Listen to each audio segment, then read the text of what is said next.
What up, family? Get a news report, Mary Dash to the Mary Lady. Today is Moon Monday in my city, Chicago, January 24th, 2022. So they say this is a very important video, and it very well cost me my life. But I have to speak on it because every time I leave my trap building, 6210 South Kembark Avenue, Chicago, North 60637, apartment 308, the trap building, and the anchor part of my story, and it says anchor in black and white on the front of my building. Like I said, 6210 South Kembark Avenue, Chicago, Illinois, 60637. For anybody out there that really care about their life, need to take heed to this here video because it is true. Now, me being an originator of rap music, but more so a victim, not of circumstances, but a real victim slash survivor of child abuse and all kind of mental abuse and financial and abuse, creativity abuse, all kind of, me being the originator of rap since the age of 8 in 1975, but basically 1973, because talking is nothing but rapping. You understand what I'm saying? Back in the day, they say stuff like, let me rap a taste to you and stuff. You understand what I'm saying?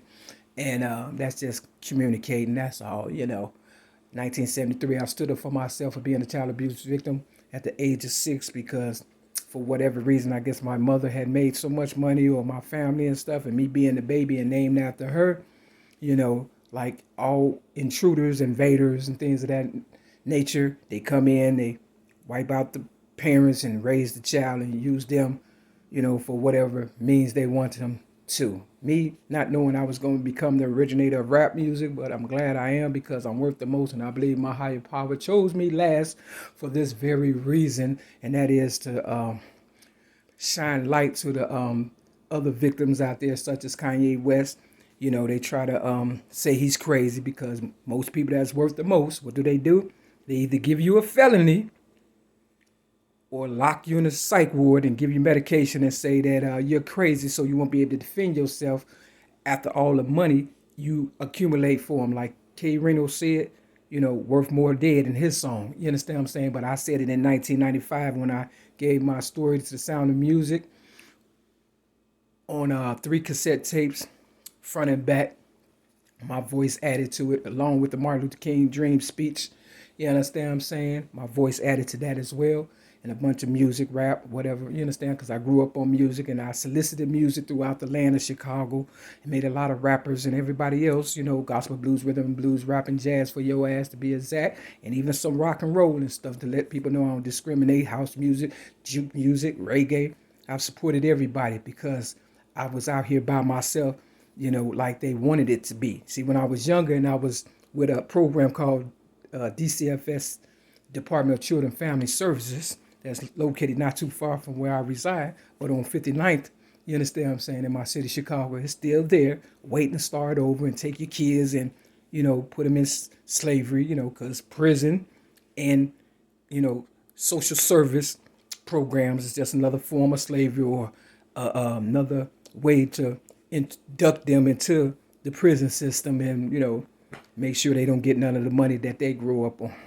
Long story short, I went to my caseworker, and I believe her name was Anise, and she was a black lady and stuff. She called me from my sister house on 75th and Walcott. I'm saying? Somebody else lived there now. It's all a game, right? She may not even been my sister. Long story short, the lady that said was my sister or whatever, Linda Nelson.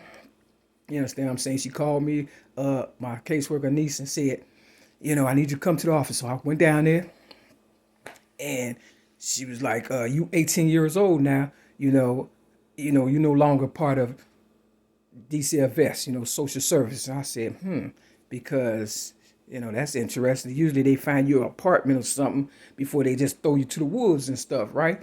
And, I'm a teenager, 18, so I'm like, And I said, what I supposed to do? She said, you're no longer my problem. So the next time I seen my so-called caseworker, I was in the streets selling, music, general merchandise, or whatever the case was and stuff. And of course, she didn't buy anything and stuff, but I guess she had caught wind to, my success. And I guarantee you around that time, I was making more money than she was in a week or whatever now.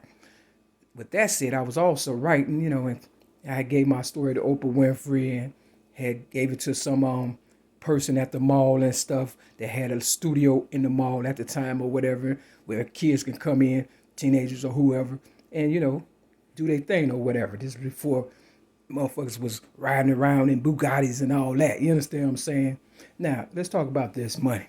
Me being an originator of rap music, never had a day at the spa, never had a new car, never had more than about 25,000 at one time, and that was, towards the end of my railroad, which was around 2006. I knew it wouldn't fucking amount to much and stuff. Even if I opened up a business, I knew it was going to be a problem, because it was a problem, me getting the money at the mall that, helped me to accumulate the money that, they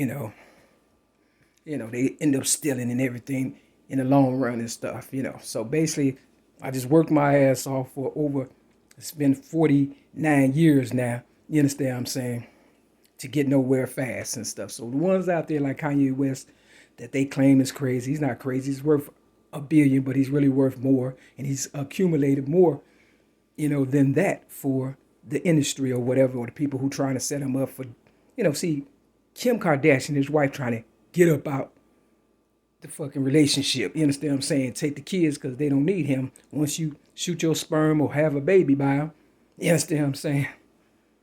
They're going to label you crazy. And when you try to fight, what you going to use for a gun? Because you can't get a gun if you've been to prison. Can't get a gun if you've been to the psych ward. And if they're not playing by the rules, you know what we got to do then, right? You understand what I'm saying? Long story short, I was sitting here trying to figure out how much money I spent just on fucking rent alone, for about 35 years if I paid $400. And that's just a rough draft. You understand what I'm saying? A month. 35 years, it was $168,000. You understand what I'm saying? I'm in a trap building where I paid, almost $250. And my first apartment was about 300 and something. And it came with a 2-car garage, a back porch, a front, you go out the front or the back. You understand what I'm saying? A full bath and, decent, right? This motherfucker here, and didn't have no roaches, no bed bugs, none of that. You understand what I'm saying? So that was my high power trying to tell me, these motherfuckers getting over like a fat rat. So for $400 a month, roughly, for 35 years, I have given up $168,000. Now here go a list of motherfucking shit that motherfuckers use every fucking day that is worth more than $168,000. This is just one person. Now it's 8 billion people in the world. Me being an originator rap, I'm worth at least $1 zillion. Imagine all the stuff that you got in your household and how much you done spent. Okay, and then think about this list and then ask yourself, are we getting fucked? You understand what I'm saying? And why is it they don't ever want us to come back and give to the people who helped us and stuff?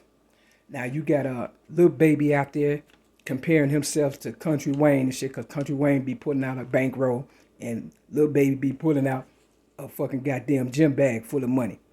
But that's all they doing is showing motherfuckers that they got it and they gonna end up getting robbed. Like whatever they do to me is what they gonna do to you. And they trying to take the little stuff that I have in this trap building.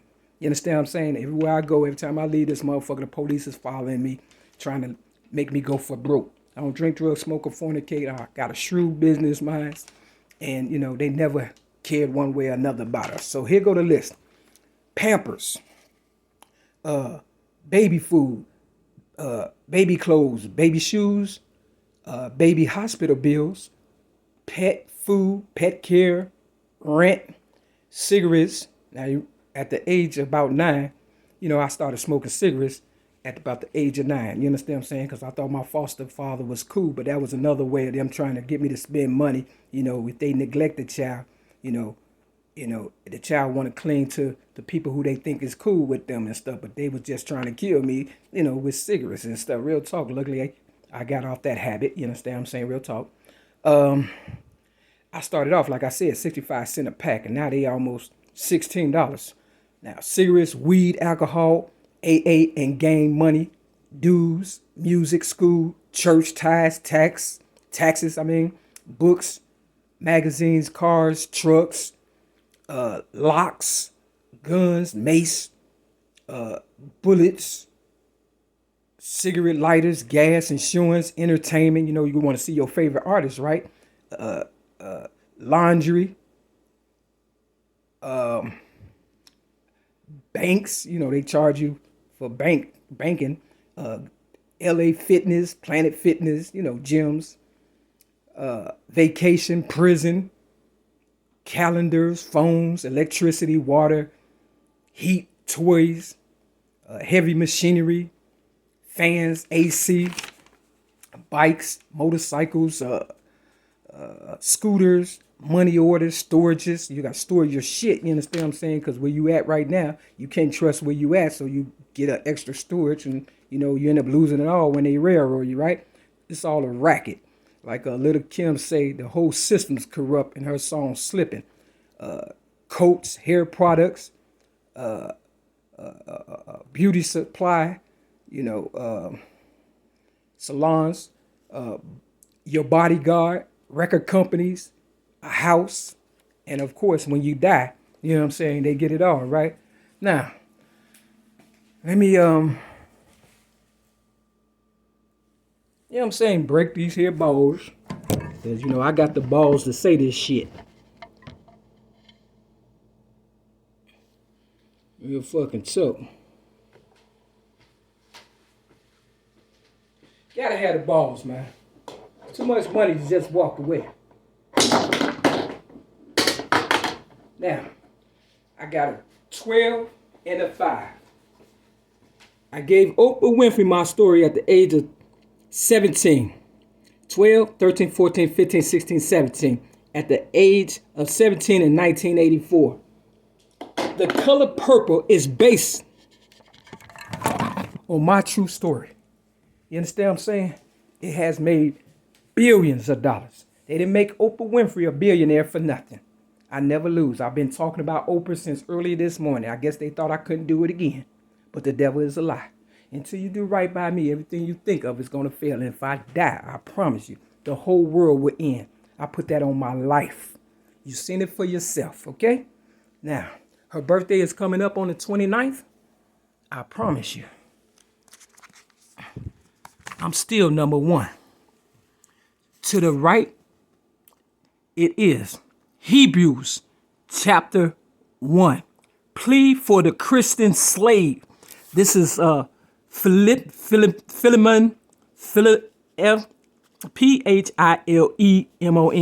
chapter 1, and Hebrews chapter 1, towards the right. Towards the left, on my mama, is Titus chapters 2 and 3. You understand what I'm saying? So I'm number one twice. Motherfucker over here to the right. Okay? Okay, so this is 986. This would be 987. So 98, 99, 100. 1, 2, 3, 4, 5. Either way, drop that 0. You got a 15. The American dream is over. Wake y'all dumb asses up. They are trying to kill us. If you ain't figured it out by now. Real talk. Ask yourself, why are you not able to come back? And when you do, they say you die. You understand what I'm saying? Martin Luther King's birthday was the 15th. All they keep doing is throwing him out there and shit. How come they don't really talk about Malcolm X like that? And if they did both of them, one good and one bad, how come we ain't made it? And if Oprah Winfrey and I are the female version of Martin and Malcolm, how come we ain't made it? You understand what I'm saying? How come I ain't make it? Stand the fuck up or lay the fuck down. You run up on me, I'm going to heaven. And I would World War X this motherfucker. They said it's going to be worse than Sodom and Gomorrah. Okay? It's not a game. I never lose. With that, it's your ghetto news reporter, Mary Dance between Mary Lee. Dion Nelson, my niece, you know better. You better start telling this new generation who your auntie really is. And that's a motherfucker, real motherfucker, because your own father didn't give a fuck about you. I'm telling you. I saved your ass once, twice. It's the last time. Step your game up. Peace.